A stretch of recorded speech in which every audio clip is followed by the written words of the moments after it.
आमची 22 कुंडामध्ये आंघोळ झालेली आहे. म्हणजे हा जो एक्सपिरियन्स होता ना, हा एकदम अद्भुत होता.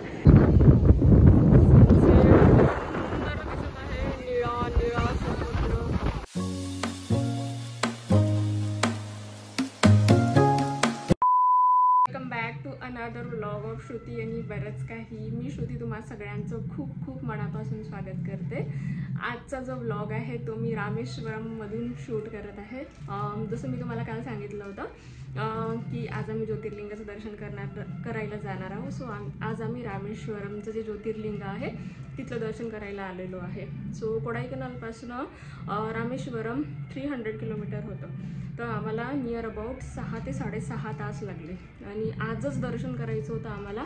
त्याचे जे डोअर्स आहे सकाळी 12पर्यंत ओपन असतात तरी संध्याकाळी 4 नंतर ओपन होतात असं आहे.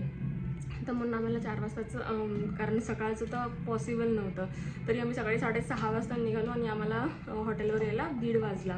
तर आता आम्ही इथे फ्रेशनअप वगैरे होऊन रेडी वगैरे होऊन देवळात जाणार आहोत संध्याकाळी 4 वाजताचं दर्शन करायला. तिथे गेल्यानंतर असं आहे की तिथे कुंडात वगैरे आंघोळ करावी लागते आणि नंतर दर्शन करायला जावं लागते.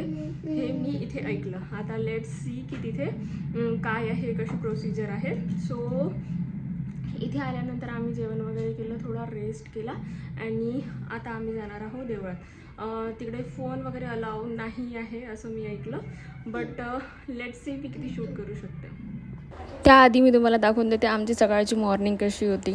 आमचं team work is going on, कारण अदिराला वगैरे भूक लागली असती म्हणून सकाळी 6:30 वाजता आम्ही त्यांच्या किचनमध्ये मी ब्रेड वगैरे थोडे भाजून घेतले. त्यांनी आम्हाला चहा वगैरे बनवला. बे ऑफ बेंगॉल सी आहे आणि हा ब्रिज आहे आणि हा आहे अरेबियन सी.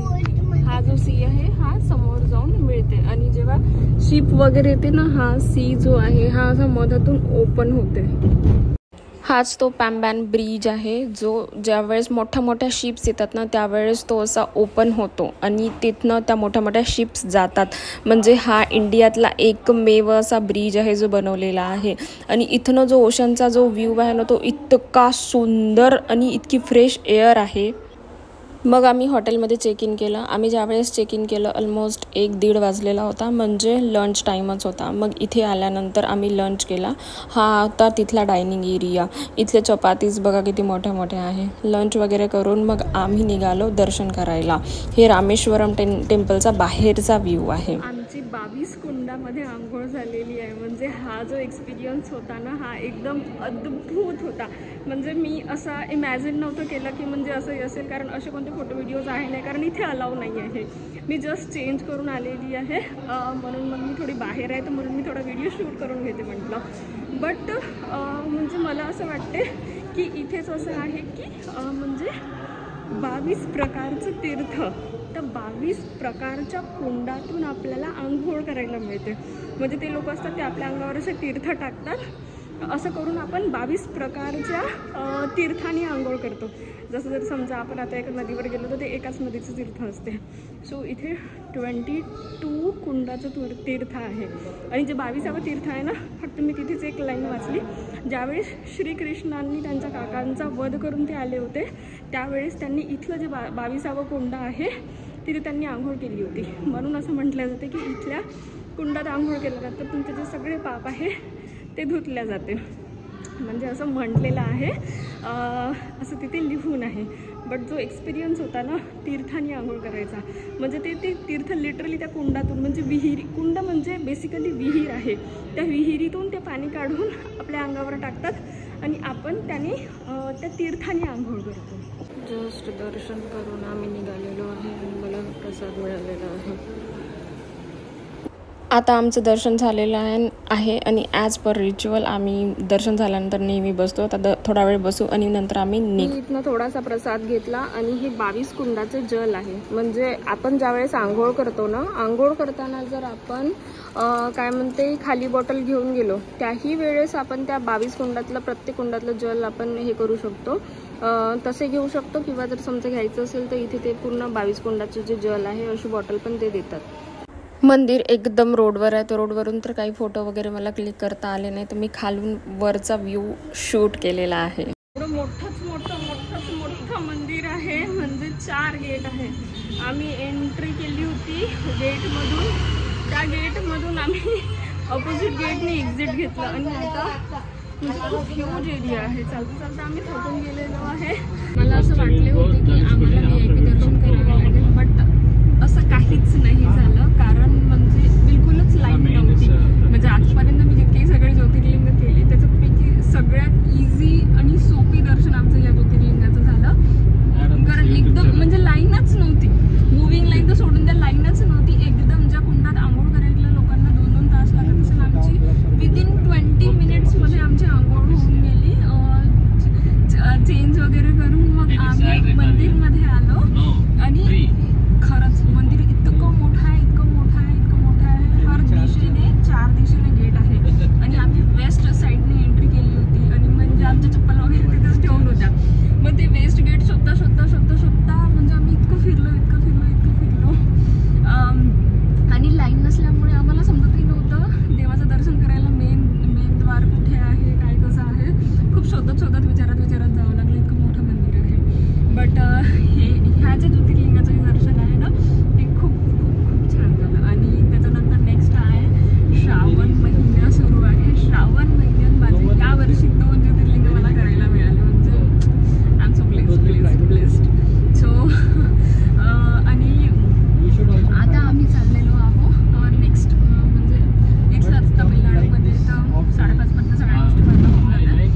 विदिन अवर आमचे सगळंच होऊन गेलं, म्हणजे आंघोळ, दर्शन वगैरे सगळं. आता आम्ही नेक्स्ट लोकेशन चाललेलो, यांनी नाव सांगितलं. इथनं नेक्स्ट आम्ही चाललो कोथांबरा टेम्पलमध्ये, जिथे विभीषणचा राज्याभिषेक झाला होता. एक लंकेमध्ये पण झाला होता आणि एक इथे पण त्यांचा राज्याभिषेक झाला होता. म्हणून हे टेम्पल तिथे त्याच्यासाठी फेमस आहे.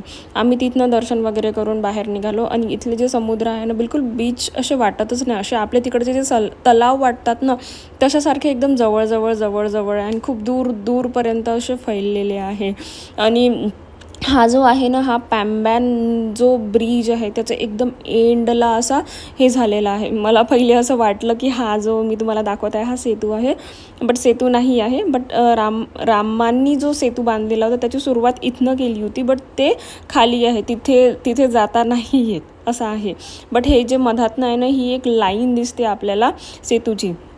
आणि हे जो आहे म्हणजे इथलं पाणी इतकं निळं.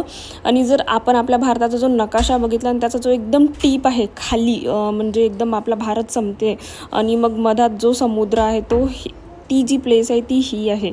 म्हणजे इथनं यू वोंट बिलीव, श्रीलंका फक्त 7 किलोमीटरवर आहे. मग आम्ही इथनं थोडंसं काही खायचं वगैरे केलं. 5:30 वाजता बंद होऊन जाते, कारण भरती सुरू होते तर पाणी बाहेर यायला लागते. तर म्हणून सगळेजण इथनं आपलं पॅकअप करून चालले होते, कारण तिथे पोलीस पण वगैरे होते. तर आम्ही थोडेसे तिथनं फ्रूट्स घेतले. मी मँगो वगैरे घेतले. इथेही मंकीज होते आम्हाला कंपनी द्यायला. त्याच्यानंतर आम्ही थोडं तिथे बीचवर बसलो. आणि इथे माहिती आहे का काय झालं, मी फोन काढायला गेली आणि फोन काढता त्याच्यातून पैसे निघाले. तर आमच्या याच्यात जितकेही पैसे होते सर्व असे उडाले. आम्ही शोधत होतो. मग संध्याकाळी आम्ही आलो. संध्याकाळी लंचमध्ये व्हेरायटी ऑफ फूड होतं. राईस होता, मिक्स व्हेज होती, पनीर होतं, फुलका, दाल, चावल सगळं होतं आणि टेस्ट छान होतं. डिनर झालेला आहे. आणि आजचा जो दिवस होता थोडा खूप जास्त हेक्टिक होता, कारण इतका लॉंग ट्रॅव्हल होता. 6 to 7 अवर्सचा ट्रॅव्हलिंग टाईम होता. आणि त्याच्यात म्हणजे ऑफकोर्स थकलं होतं. आणि मग नंतर हॉटेलवर वगैरे आल्यावर थोडा वेळ म्हणजे हार्डली 1 ते 1.5 तास आम्ही होतो. तर मग तेच फ्रेशनअप वगैरे झालो, रेडी वगैरे झालो, कारण मंदिरमध्ये पण जायचं होतं. मग तिकडे मंदिरात दर्शन वगैरे झालं. त्याच्यानंतर तुम्ही बघितलं असेल आम्ही एकदम पॉईंट्स फिरून आलं. मग असं करता ऑलरेडी खूप जास्ती थकून गेलो होतं. आणि एवढे सगळे जे पॉईंट्स वगैरे बघून आम्ही 7 o'clockपर्यंत येऊन गेलो होतो, कारण तुम्हाला माहिती आहे इथला रूम 5:30 नंतर काहीच नसते इथे बघण्यासारखं, किंवा काहीच सुरू नसते. सगळ्या गोष्टी 5:30 नंतर बंद होऊन जातात. तर मग इथे आल्यावर म्हणजे रेस्ट, कारण ॲक्च्युअलमध्ये म्हणजे खूप जास्ती थकवा फील होत होता. मग आता जेवण वगैरे झालं आणि मी तुम्हाला आजची माझी जी लाईव्ह अर्निंग अपडेट आहे ती मी तुम्हाला दाखवून देते. म्हणजे आजची जी माझी अर्निंग आहे पूर्ण ट्रॅव्हलिंगमध्ये मी किती अर्न केलं. मी तुमच्यासमोर लॉग इन केलेलं आहे. लॉग इन केल्यानंतर मी गेलेली आहे ॲफिलिएट पॅनलमध्ये. एफिलिएट पॅनलमध्ये गेल्यानंतर मी तुम्हाला माझी आजची जी अर्निंग आहे ती दाखवून देते. मी तुमच्यासमोर रिफ्रेश केलेलं आहे, ठीक आहे.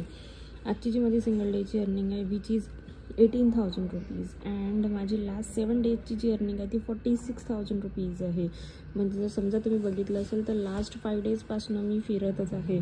मीन्स लास्ट थर्सडेला आम्ही आलो होतो आणि आज आहे Tuesday and still I am able to manage this. म्हणजे हे डेली व्लॉगमध्ये शूट करण्याचा हा एकच रिझन होता की तुम्हाला डेडिकेटेड टायमिंग देणं गरजेचं नाही आहे. तुम्ही बघू शकता आजची जी डेट आहे 12 ऑगस्ट आहे आणि माझी जी आजची अर्निंग आहे 18,000 रुपीज आहे. लास्ट 30 डेजमधली जी माझी अर्निंग आहे 1,61,000 रुपीज आहे, ठीक आहे. So this is the flexibility of this platform. म्हणजे एकदा तुम्ही हाय इन्कम डिजिटल स्किल्स शिका, त्याच्या थ्रू तुम्ही एकदम मॅसिवली ग्रो करू शकता. जस्ट तुमच्याजवळ एक हाय डिमांडिंग स्किल्सचा ॲक्सेस असायला पाहिजे जे तुम्हाला ऑटोमेशन्स थ्रू हेल्प करतात. ही जी माझी पूर्ण अर्निंग आहे ना ही म्हणजे इट्स टोटली फ्लेक्झिबल. म्हणजे तुम्ही बघितलं असेल म्हणजे मला ना कोणता लॅपटॉप लागत ना कोणते डेडिकेटेड अवर्स आहे. म्हणजे जस्ट ट्रॅव्हलिंग जो टाईम होता त्याच्यात 1-2 कॉल्स होते तेच फक्त माझे अटेंड केले मी. त्यांचे डाऊट्स होते, त्यांच्या क्वेरीज होत्या त्या रिझॉल्व केल्या and I am able to earn this much of amount. आणि फक्त एक गोष्टीची गरज आहे, तुमच्याजवळ फक्त तुमचा एक स्मार्टफोन असायला पाहिजे. सो माझा स्मार्टफोन माझ्याजवळ होता. सो आणि माझा हाय इन्कम डिजिटल स्किल्सचा ॲक्सेस जे माझं नॉलेज आहे ते मी कुठूनही म्हणजे दुनियाच्या कोणत्याही कॉन्टॅक्टून करू शकते. आता दिवसभर ज्यावेळेस मी ट्रॅव्हल करत होती तर मी कोणता डेडिकेटेड टाईम दिला? Of course not. लॅपटॉप घेऊन बसली? Of course not. Only and only smartphone is enough. This is the power of trending skills. म्हणजे जर समजा तुम्ही स्वतःला अपग्रेड नाही कराल ना, तुम्ही तिथल्या तिथेच राहा. तुम्हालाही माहिती आहे आता AI ChatGPT वगैरे आले आहे. जर सपोज तुम्ही त्या गोष्टी नाही शिकाल, तुम्ही जर त्या गोष्टींच्या फ्लोमध्ये नाही राहणार तर मीन्स तुम्ही काहीतरी दुनियेच्या मागे राहाल. तर तुम्हाला जर तुमच्या लाईफमध्ये प्रगती करायची आहे, तुम्हाला समोर जायचं आहे, तुम्हाला काहीतरी एक इन्कम सोर्स बिल्ड करायचा आहे, तर डेफिनेटली तुम्हाला काहीतरी नवीन गोष्टी शिकाव्या लागेल आणि स्वतःला अपग्रेड करावं लागेल. मीही स्वतःला केलं. So if you are ready, so खाली मी माझा व्हॉट्सअप नंबर दिलेला आहे, तुम्ही मला डायरेक्टली व्हॉट्सअपवर कनेक्ट करू शकता. भेटूया उद्या. Good night.